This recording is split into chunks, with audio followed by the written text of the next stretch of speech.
नमस्कार मित्रों, हमारी चैनल में तमारू स्वागत है।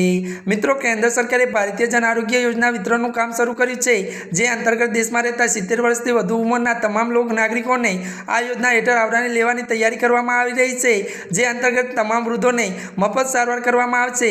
આ યોજના હેઠળ તેમને તમામ વૃદ્ધોનો સમાવેશ કરવામાં આવશે જેમની પાસે આયુષ્યમાન ભારત કાર્ડ છે।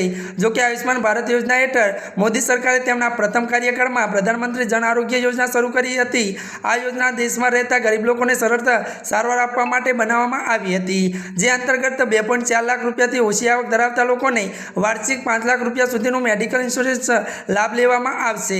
त्यारे आपवामां आवशे त्यारे मित्रों जणावी दीए के आयुष्यमान भारत योजनाने लईने मोदी सरकार द्वारा मोटो निर्णय लेवामां आव्यो छे। मोदी सरकारे जाहेरात करी छे के सरकार बननार साथे ज 70 वर्षथी वधु उंमરના તમામ લોકોને તેમની આવકને ધ્યાનમાં લીધા વિના 5 લાખ સુધીની મફત સારવારનો લાભ મળશે, જે અંતર્ગત 10 કરોડ ગરીબ परिवारों पण आ योजनानो लाभ लई शकशे। त्यारे मित्रों आजना माटे आटलुं ज। अमारी चेनल में नवा होय तो अमारी चेनल मित्रों लाइक शेर और सब्सक्राइब करी देजो। धन्यवाद।